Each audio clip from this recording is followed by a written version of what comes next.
नमस्कार दोस्तों, मैं अमन स्वागत करता हूं आपके अपने यूट्यूब चैनल एजुकेशन हब पे। जैसा कि आपने पता है कि सीटेट के पेडोलॉजी को मैंने क्लास शुरू कर दिया है और ये इसका दूसरा क्लास है। पहले क्लास में हमने अच्छे चीज़ों को देखा था, ठीक है, और इस क्लास में उन्हीं सेम चैप्टर के को आगे हम बढ़ाते हैं। तो हमने बहुत अच्छे से पहले क्लास में समझा था कि एनसीएफ और एनईपी क्या है और कब कब कौन कौन से एनसीएफ और एनईपी को लाया गया और उनका योगदान क्या है हमारी शिक्षा में। अब यहाँ पे है कि एनसीएफ के बारे में, नेशनल करिकुलम फ्रेमवर्क। जैसा कि मैंने बताया कि अगर आपसे पूछा जाए कि इन्वायरमेंट को या पर्यावरण अध्ययन को किस एनसीएफ के तहत शामिल किया गया था, ठीक है, तो आप क्या कहोगे, एनसीएफ 2000। और इसी एनसीएफ 2000 के बारे में और फिर 2005 के बारे में और थीम के बारे में हम लोग चर्चा करेंगे।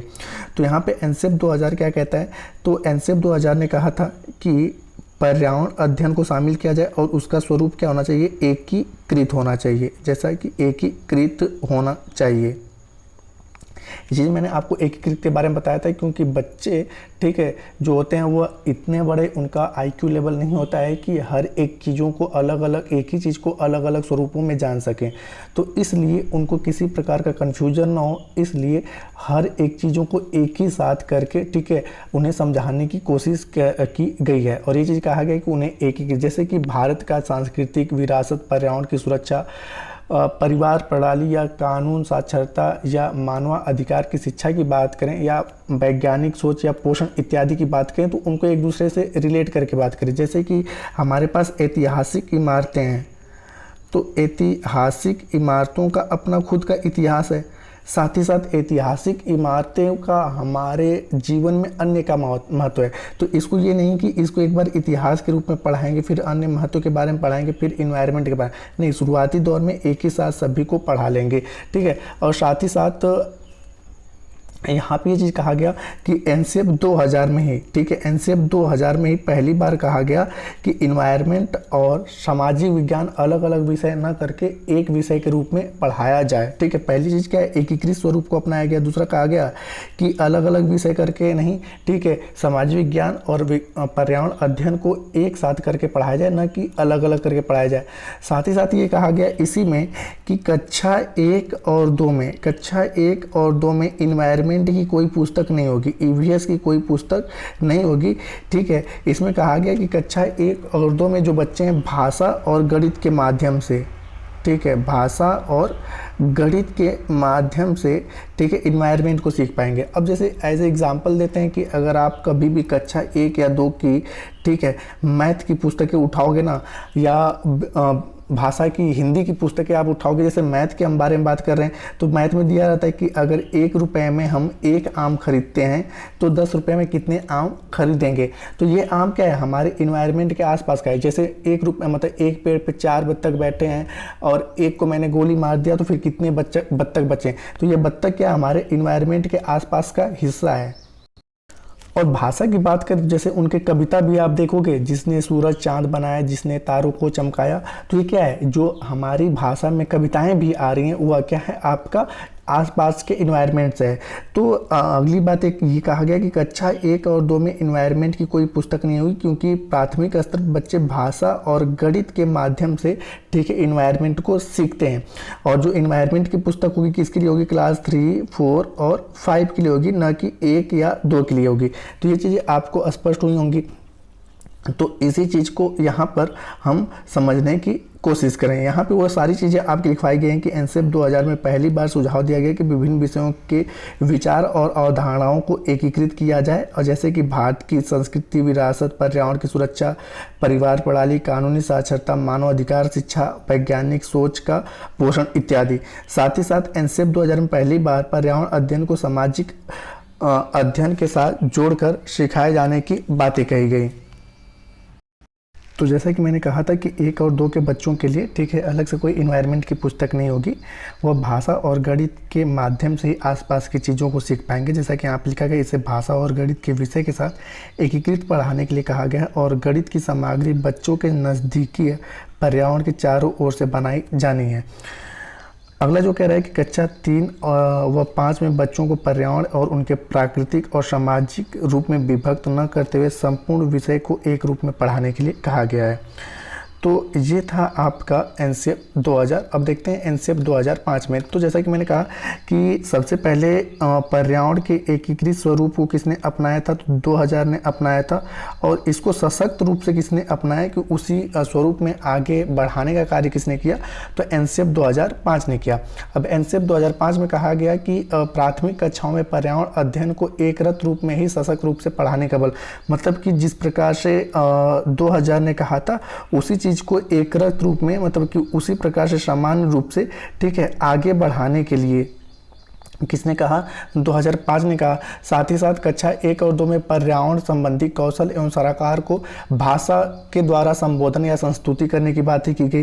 जैसा कि मैंने कहा कि 1 और 2 में किसी प्रकार की, ठीक है, पर्यावरण अध्ययन की पुस्तक नहीं होगी और 1 और 2 के बच्चे किससे सीखेंगे, भाषा और गणित से सीखेंगे। तो यही बातें इसमें भी कहा गया, ठीक है, सशक्त रूप से। और कहा गया कि 3 से लेकर 5 तक अलग विषय के रूप में पढ़ाए जाने की, मतलब कि जो पर्यावरण अध्ययन है वह क्या होगा कि भाषा और गणित से अलग हटके एक नई पाठ्य पुस्तिका होगी जिसका नाम होगा ईवीएस, ठीक है, जिसको हम लोग आसपास के नाम से जानते हैं। तो आसपास के रूप में, ठीक है, पर्यावरण अध्ययन को पढ़ाया जाएगा। तो ये रहे आपके एनसीएफ 2005 में। अब आगे हम देखते हैं कि यही लिखा है कि एनसीएफ 2005 में प्राथमिक कक्षाओं में पर्यावरण अध्ययन एकरत रूप में ही सशक्त रूप से पढ़ाने पर बल दिया गया। और दूसरा कहता है कि कक्षा 1 और 2 में पर्यावरण संबंधी कौशल एवं सरोकार को भाषा एवं गणित के माध्यम से संबोधित करने की संस्तुति दी गई। और तीसरा कह रहा है कि कक्षा 3 से 5 तक अलग विषय के रूप में न पढ़ाए जाने की संस्तुति की, मतलब कि अलग विषय के रूप में इन्हें पढ़ाए जाने की संस्तुति की गई और जिसे ईवीएस नाम दिया गया। जिसे क्या नाम दिया गया, ईवीएस नाम दिया गया, ठीक है। अब आगे देखते हैं कि पर्यावरण अध्ययन को एकीकृत करने की आवश्यकता क्या है। तो ऐसा बेसिक तौर पे माना जाता है कि बच्चे जो होते हैं टुकड़े टुकड़े में खंडित बातों के बजाय संपूर्णता में बातों को आसानी से समझते हैं। जैसा कि मैंने आपको बताया कि हम लोग जैसे कक्षा 6, 7, 8 में विज्ञान को एक ही स्वरूप में पढ़ लेते हैं, ठीक है, विज्ञान एक ही विज्ञान की पुस्तिका होती है और इसी में हम बायो भी पढ़ते हैं, फिजिक्स भी पढ़ते हैं और केमिस्ट्री भी पढ़ते हैं। ये कब तक चीज़ें होती हैं, कक्षा 6, 7, 8 तक रहती है, ठीक है। अब जैसे ही 9th 10th में जाते हैं, ठीक है, तो विज्ञान का अलग अलग पाठ्य पुस्तक हो जाता है, केमिस्ट्री का अलग हो जाता है, बायो का अलग हो जाता है और फिजिक्स का अलग हो जाता है। 11th और 12th में जाते हैं तो इसका स्वरूप और बड़ा हो जाता है, ठीक है। और जैसे ही हम लोग ग्रेजुएशन करते हैं, बीए करते हैं, तो केवल एक सब्जेक्ट से ही हम पढ़ते हैं। उसके बाद एमए जब करते हैं तो इसका स्वरूप साइंस का, कि केवल आप एमए जो कर रहे हो या तो फिजिक्स करोगे या तो केमिस्ट्री से करोगे या तो बायो से, या यहाँ पे एमए की अगर बात करें तो हम बीएससी लिख सकते हैं या एमएससी लिख सकते हैं। उसके बाद अच्छा यहाँ पे 2 सालों तक अकेले आप क्या पढ़ते हो, या तो फिजिक्स पढ़ते हो या तो केमिस्ट्री या तो बायो। फिर उसके बाद आप जब करते हो पीएचडी, ठीक है, जब आप पीएचडी करते हो तो केवल एक सब्जेक्ट को लगभग 4 से 5 सालों तक आप पढ़ते हो। तो आप देख रहे हो ना कि यहाँ पर केवल एक पाठ्य पुस्तिका थी और यहाँ पर एक सब्जेक्ट को हम 5 साल पढ़ रहे हैं। अगर इसी चीज़ को यहाँ पर ला के हम पढ़ाने की कोशिश करें तो शायद बच्चा इस चीज़ को समझ नहीं पा सकता है, ठीक है। तो इसलिए कहा जाता है कि ऐसा माना जाता है कि बच्चे जो होता है टुकड़े टुकड़े में खंडित बातों की बजाय संपूर्णता में बातों को आसानी से समझते हैं। जैसा कि बच्चा पेड़ को एक संपूर्ण पेड़ के रूप में पहचानता है, वह पेड़ को घर का पेड़ या बाहर के पेड़ के रूप में नहीं पहचानता कि ये घर का पेड़ या बाहर का, वह मूर्त बातों को ही आसानी से समझ पाता है, ठीक है। तो इसलिए प्राथमिक स्तर पे कहा गया कि ज़्यादा से ज़्यादा मूर्त चीज़ों के बारे में, कि जो सामने चीज़ें दिख रही हैं उनके बारे में पढ़ाया जाए, अमूर्त चीज़ों के ऊपर ध्यान नहीं दिया गया, ठीक है। अगर आगे की हम बात करें तो वहाँ पे यही चीज़ें हैं कि अब यहाँ पे आगे की बात करें तो एनसीईआरटी द्वारा कक्षा 3 से 5 तक पर्यावरण अध्ययन के पाठ्यक्रम को 6 थीमों में वर्गीकृत किया गया है, ठीक है, 6 थीमों में। अब यहाँ पे मैंने कहा कि एनसीएफ कहता है कि हम क्या पढ़ाएंगे, इसको हमने पहले क्लास में चर्चा कर रखा है कि एनसीएफ क्या कहता है कि हम क्या पढ़ाएंगे और एनईपी कहता है कि हम कैसे पढ़ाएंगे। तो ये 6 थीम के बारे में हम अच्छे से यहाँ पर चर्चा करने वाले हैं, ठीक है। ये वही सारी कहानी जो मैंने आपको सुनाया। तो अब यहाँ पे ये 6 थीम कौन कौन से हैं तो आप इसको आप अच्छे से देख सकते हैं। पहला है परिवार और मित्र, दूसरा है आपका भोजन, तीसरा है आपका आश्रय जिसे शेल्टर, और चौथा है वाटर या पानी, और पांचवा है यात्रा ट्रेवल, और छठा है हम चीज़ें कैसे बनाते हैं और करते हैं, thing we make and do. अब इन्हीं के बारे में हमें अच्छे से देखना है। तो यहाँ पर जो आता है कि सबसे पहला थीम आता है परिवार एवं मित्र। तो यहाँ पे परिवार और मित्र एकमात्र ऐसा थीम है जिसकी 4 उप थीम है। आपसी संबंध, मतलब जिसे हम लोग ब्लड रिलेशन को देखते हैं, ठीक है, रक्त संबंध को देखते हैं, दूसरा है आपका काम और खेल। काम और खेल को भी परिवार और मित्र के अंतर्गत रखा गया है, क्योंकि हम जब तक किसी काम को अपना समझते हैं तभी चीज़ों को अच्छे से कर पाते हैं। और साथ ही साथ जानवर को और पौधों को, ठीक है, परिवार और मित्र के अंतर्गत इसलिए रखा गया है क्योंकि परिवार और मित्र के अंतर्गत रखने से एक अपनत्व की भावना आएगी और उनसे बच्चे जुड़े रहेंगे। जैसे आपने एक चीज़ देखा होगा कि कोई अगर कुत्ता पालता है, डॉग पालता है, एक बाहर का कुत्ता है और एक आपका घर का कुत्ता है, जितना आप प्यार अपने घर के कुत्ते को करोगे उतना बाहर वाले कुत्ते को नहीं करोगे। और उसी प्रकार से पौधे का है। पौधे का मतलब कि अपने, जैसे आपसे कोई कह दे कि ये जो पौधा दिख रहा है ना, ये जब तुम पैदा हुए थे उसी टाइम पर इस पौधे को लगाया गया था, तो आप सोच सकते हो ना कि ये कितना अपना, तो कि अरे ये मेरे जन्म के समय का पौधा है, ठीक है, फिर उससे आपका एक अलग से लगाव हो जाएगा। तो इसीलिए इन सारी चीज़ों को, जानवर को, पौधों को, ठीक है, परिवार और मित्र थीम के अंतर्गत ही रखा गया है। तो आपसे पूछा जाता है, कई बार एक क्वेश्चन पूछा गया है कि निम्न में से कौन सा उप थीम नहीं है। थीम के साथ साथ तो ये भी पूछा गया है कौन सा उप थीम नहीं है, या कई बार ये पूछा गया है कि कौन कौन से थीम है। तो यहाँ पर मैंने थीम के बारे में आपसे चर्चा कर रखी है कि ये 6 थीम है, और यहाँ पर ये पूछा जाता है कि कौन सा उप थीम नहीं है।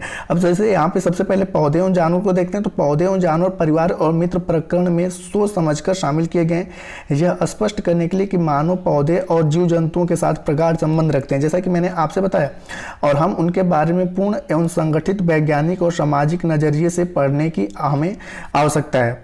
दूसरा है कि रिश्ते और संबंध। रिश्ते और संबंध में मैंने आपको बताया कि ब्लड रिलेशन को रखा गया है, ठीक है, ब्लड रिलेशन को रखा गया है, रक्त संबंध को रखा गया है कि मतलब कि नाना नानी, चाचा चाची किसे कहते हैं, इनके बारे में प्राथमिक स्तर पे अच्छे से बच्चे समझ पाएं। तो यहाँ पे कहा गया कि इस उपकरण में वे अपने रिश्तेदारों के बारे में चर्चा करते हैं जो उनके साथ रहते हैं, और जो कहीं और चले गए हैं जिनसे उनके रिश्ते और घरों में क्या बदलाव आया उनका ज्ञान मिल जाता है।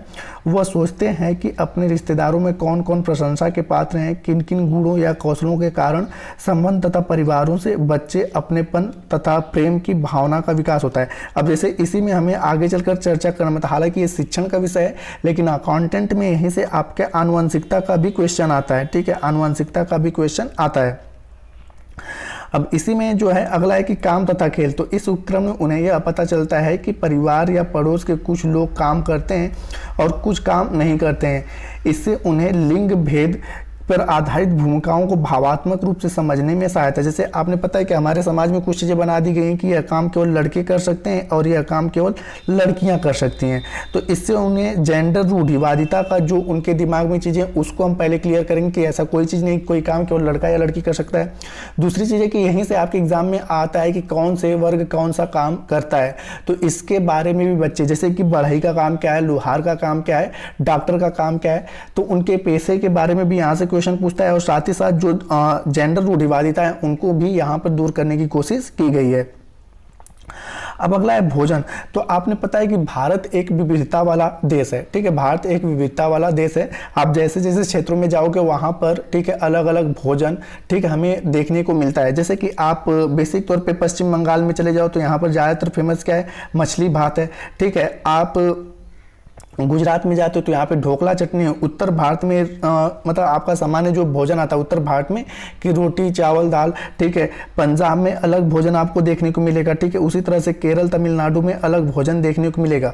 तो इससे हमें उन्हें ये बताना है कि अलग अलग क्षेत्रों में क्यों अलग अलग प्रकार के लोग बाग भोजन करते हैं और उनकी स्थितियाँ क्या है। तो इसका बस एक ही उपाय, मतलब की चीज़ें हैं कि सामान्य भाषा में अगर आपसे मैं समझाने की कोशिश करूँ तो हम जहाँ पर जिन चीज़ों की अधिक उपलब्धता रहती है उसी चीज़ पर हम क्या होते हैं, बेसिक तौर पे डिपेंड हो जाते हैं। जैसे कि आप देख पाओगे कि पश्चिम बंगाल में ज़्यादातर मात्रा में क्या मिलता है, तो यहाँ पर ज़्यादातर मात्रा में चावल होता है, ठीक है, और यहाँ पर आसानी से मछलियाँ मिल जाती हैं, ठीक है। तो यहाँ पे इन्हीं सारी चीज़ों की उपलब्धता अधिक है जिसके कारण यहाँ पर मछली और चावल लोग ज़्यादातर खाते हैं।